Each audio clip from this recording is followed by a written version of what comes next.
Hey guys, meteorologist Chris Tomer here with this On the Snow Before You Go forecast. Be sure to hit the subscribe button so you get notified when my latest forecasts come out. All right, let me set the table here. My bullet points. It is going to be slim pickings across the west through this weekend. Not a lot of new snow.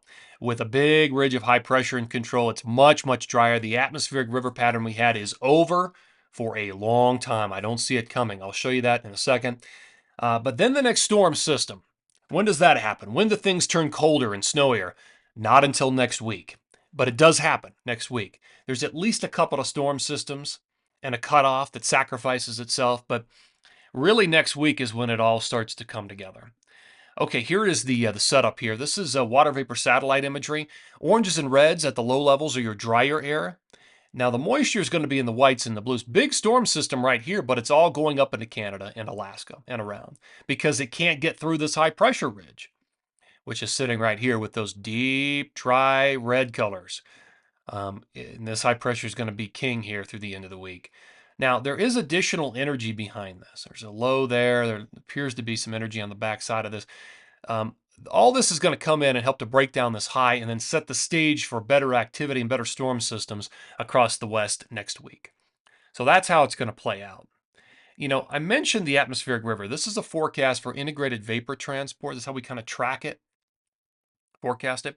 It's for that San Francisco Bay corridor all the way up into the Sierra. It's all noise through the next 16 days. This is effective through March 14th, and there's no atmospheric river contribution whatsoever in that area, which means the storm systems that are going to be moving in are just regular, everyday type storm systems. They will not be juiced up with atmospheric river moisture.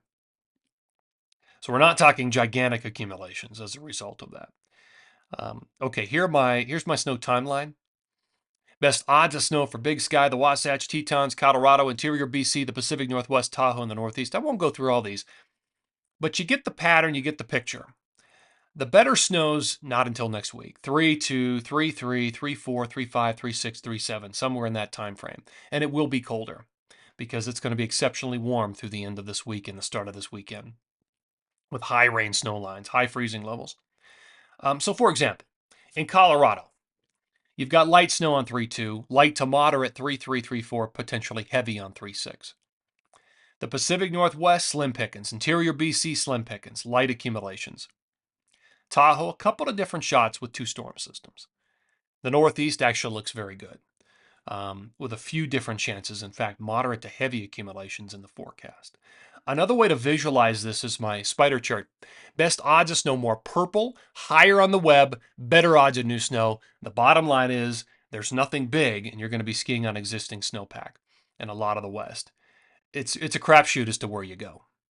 Now, beyond this, beyond Sunday, next week, it's a whole different ballgame. With colder air and better snow, more widespread snow chances, there would be more purple on this across most of the West.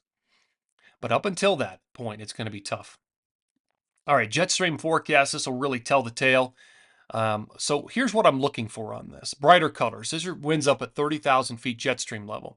I'm looking for the oranges, the pinks, the reds, the tans. But I'm going to start this on Thursday morning, the 27th at 5 a.m. Big ridge of high pressure. Look at the arcing of the jet to the north, bottling up the cold air in Canada, allowing all the warm air to just breathe across the west with this area of high pressure. All right, here comes the cutoff low into California. This is early on March 1st, Saturday, but it's beneath this massive ridge of high pressure. But what the cutoff will do is help to break down the ridge. It sacrifices itself. Just like that, the ridge is gone. You've got a much more productive area, productive storm track and jet stream here with the storm system coming in. This is late on Sunday, March 2nd. You can see the storm coming into the west coast. The jet stream's more west to east. You're able to grab some cold air with this thing and bring it in.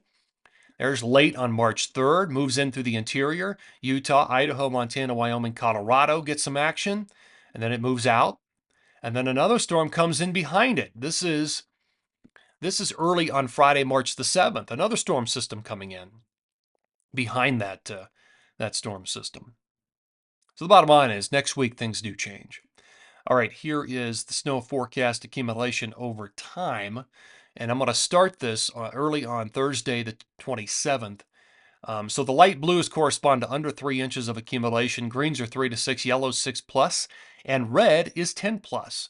All right, so most of the action here on Thursdays up in the Northeast. Across the West, guys, there is nothing.